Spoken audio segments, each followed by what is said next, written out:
Alright guys, it's your boy Ryan Thompson, and yes, this is me. I do make these videos. This is the environment that they are shot in.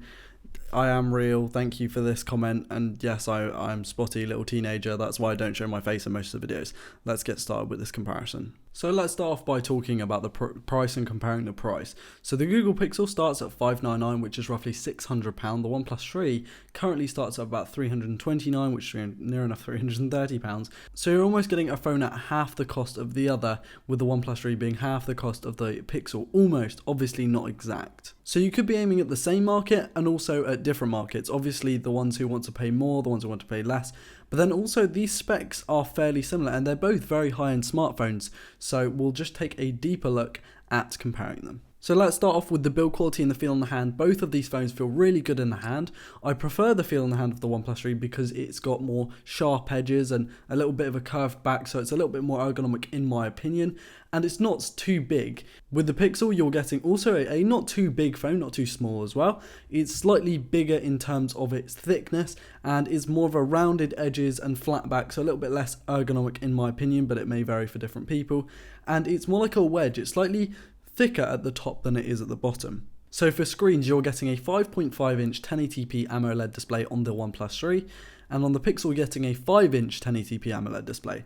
So the pixel density is a fair bit higher on the Pixel, but then you're getting an average size screen on the OnePlus 3. So you're getting the same resolution, but it's probably going to look better on the Pixel because of course it is a sharper display, being with the higher pixel density and the smaller screen.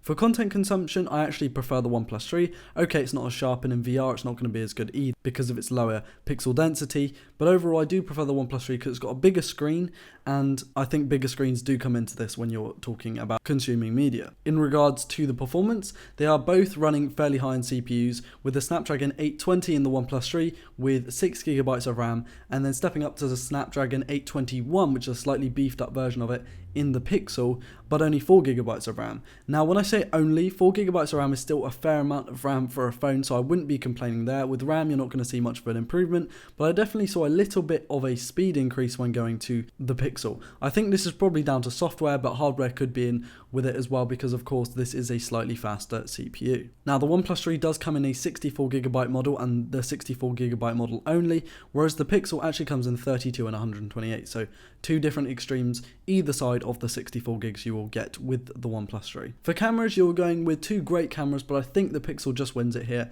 It is my favourite camera in a smartphone so far, with a 12.3 megapixel sensor, f2.0 glass, and EIS, which is a great system, and you're getting obviously really quick autofocus and a dual LED flash. With the OnePlus 3, you're actually getting a slightly higher megapixel count at 16, you're getting f2.0 glass again, and it's got OIS, low optical image stabilization.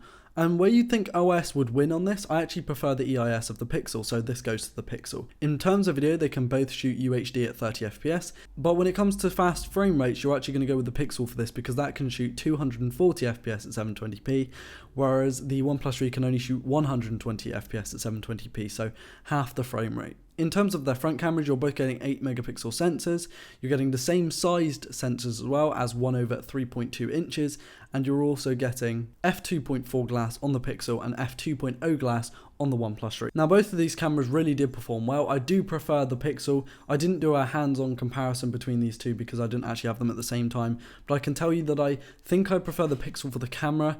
I do like the way that the OnePlus 3 sharpens it a little bit because obviously it's a sharper sensor, and so you're actually getting more megapixels, so you can crop in a little bit more. The Pixel does tend to keep images a little bit soft, but it does do better in low light, and I actually prefer the images that come out the Pixel a little bit more. In terms of the software, they're running Android. You're going to get Android 7.1 Nougat on the Pixel, and you're actually getting Android 6.0.1 Marshmallow on the OnePlus 3 with updates to come as well. They're both really quick, and the smoothness of everything is great. Obviously you've got more customizability on Oxygen OS, and Android feels a lot more stock because it is stock. It's very clean. You really can tell that the operating system was designed for the phone. It really does go hand in hand, just like iOS and the iPhone 7. I really like the fluidity of the Pixel, and me and my girlfriend really did notice this when we were flicking through things to buy on eBay and stuff. It's really noticeable. But again, is it worth spending double the price? I'm not really really sure. For fingerprint scanners, you're getting two of the fastest fingerprint scanners on the market essentially. The OnePlus 3 is a hell of a lot faster for me in my experience. Now it might change for you, I'm not really sure, but in my experience the OnePlus 3 is faster. Both of the systems don't require you to actually press a button to log in, which is great. I love this system. I wish all fingerprint scanners were like this, where you just tap on it.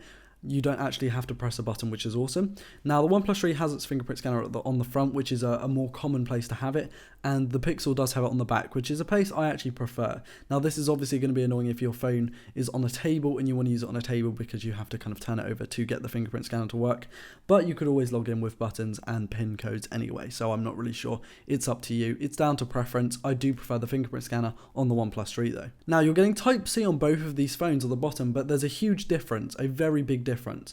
On the OnePlus 3, it's Type-C, but it's only rated at 2.0 USB, meaning that the speeds are going to be a lot slower than version 3.0 of USB on the Pixel. Now, I love Type-C, but it's nowhere near popular enough for me to kind of go ranting and raving about it because, of course, it hasn't been used to its full potential across a lot of platforms yet. I do like Type-C, and I do like the fact that people are implementing it. I think it's good. Maybe it's a little bit inconvenient at the moment, but I'm glad that they do implement it because it's pushing the industry towards Type-C. Now, for speakers, you're getting some fairly poor speakers on both.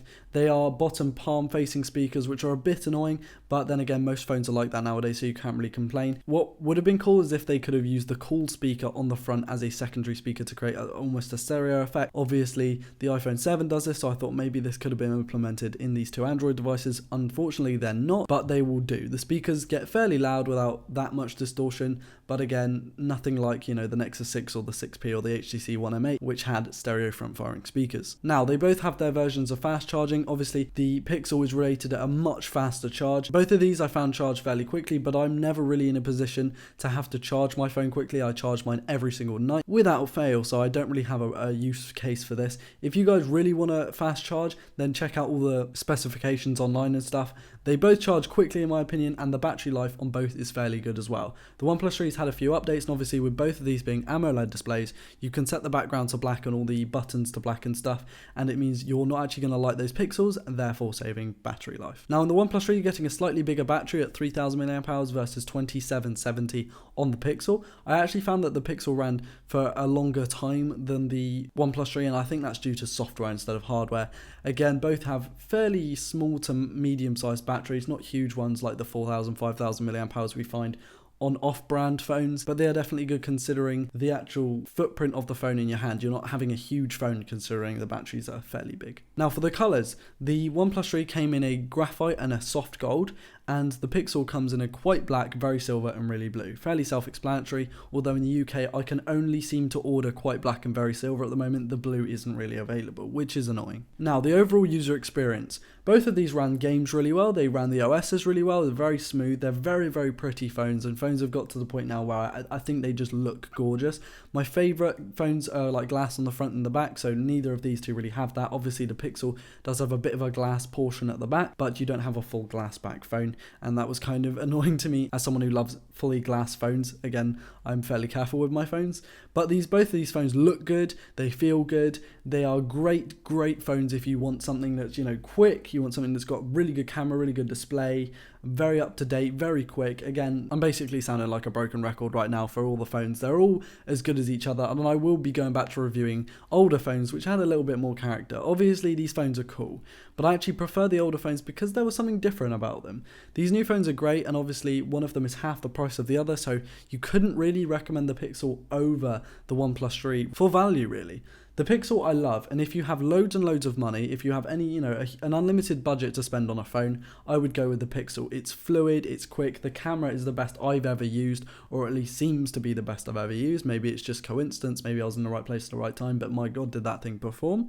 And then obviously you've got the OnePlus 3, which is more of a bargain in terms of what you're getting for your money, but £300 is still a lot to spend on a phone. You guys might be getting these on contracts, and a lot of people do, so that you're not going to be spending that £600 or maybe £350 off the mark, but that will be incorporated into your contract pricing. Overall, if you had to put these head to head and really give a winner, I'd go with the Pixel, although there are some things that the OnePlus 3 does better, like I prefer the size of the display, and I also prefer the fingerprint scanner, so it's really up to you guys.